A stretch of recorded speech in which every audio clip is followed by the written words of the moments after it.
The theme this morning is clean your old yeast. Christ died so that the old man in us may also die and may be put to death.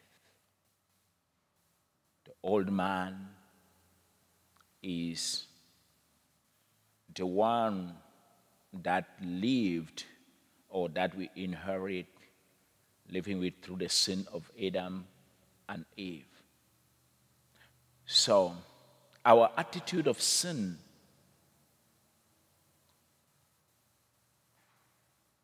is actually what Paul is talking about in the first reading this morning. And we see quite the same attitude in the gospel. But with the first reading, we see Paul denouncing vehemently, strongly, what we can call a kind of immorality, sexual immorality. This sexual immorality is happening between a man who goes and set up with his father's wife. That's a young man. And this was already prohibited in the book of Deuteronomy in chapter 18, verse 8.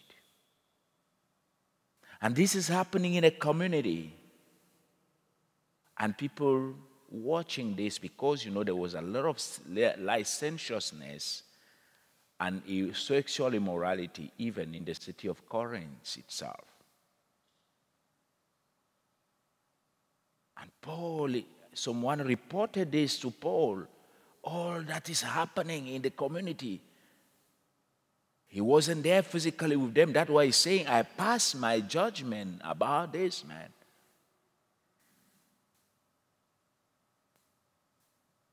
And the judgment of Paul is also against even the people who are watching this happening.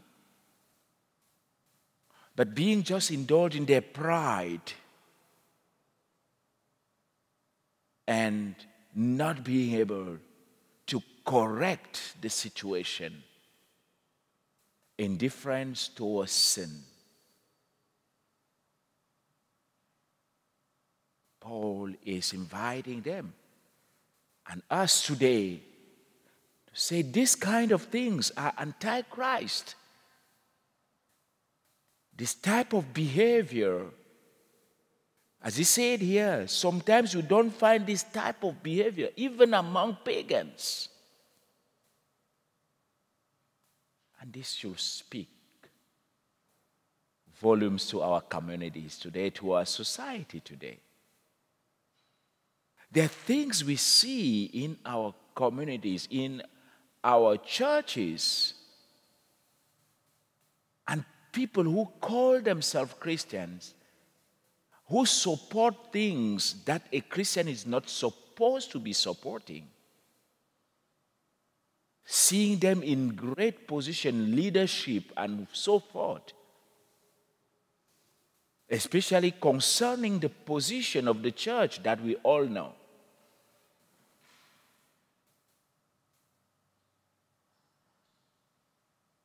We know what the stand of the Catholic Church or Christianity or the scripture is all about abortion.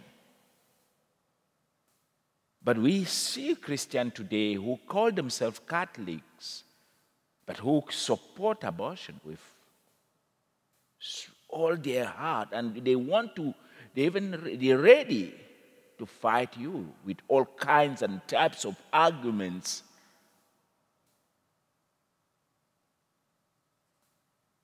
And Paul is saying this kind of attitude is not Christian. It's anti-Christ.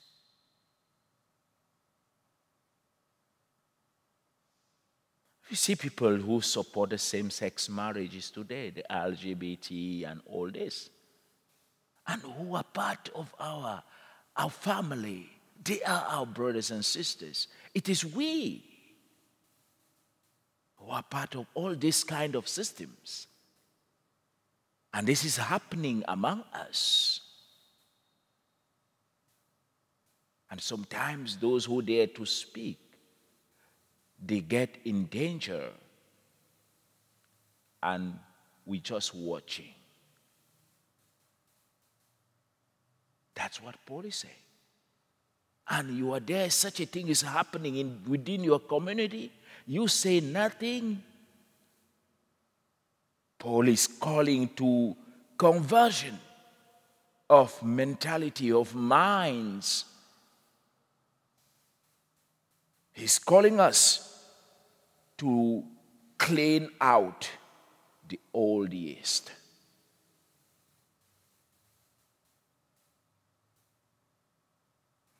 And Jesus comes to tell us that this old yeast, we can only cleanse it if, we allow him to heal our withered hearts. I speak of the withered man, the man with a withered hand here. A withered hand means simply that the man who has the right hands, but if your right hand is withered, this is the hand that we always give direction with. So, and that this hand cannot give direction, how do you give direction? So, the people who I just spoke about them who have twisted heart, people with twisted heart who do not want to lead people where the right is, to the right thing, to justice, the justice that that we hear in the responsorial psalm today, in Psalm number 5. For you, O God, delight not in wickedness. That's are the people with withered heart, people who are wicked. No evil man remains with you.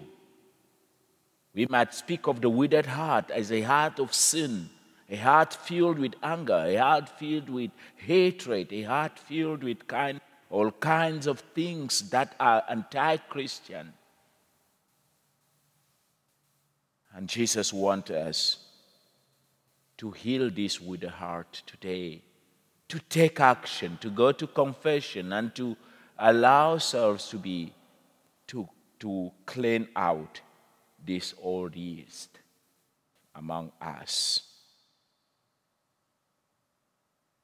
And once this is done, he said, but the Lord who takes refuge in you, be glad and exalt forever. He protect them, and that you may be the joy of those who love your name. And that's where our heart is heading to become those who truly love the name of Christ and those who do good, even on the Sabbath. And indeed, the Sabbath is there for us to do good and to realize our wilderness and open our hearts to do good to the community, to go everywhere and be witnesses of love.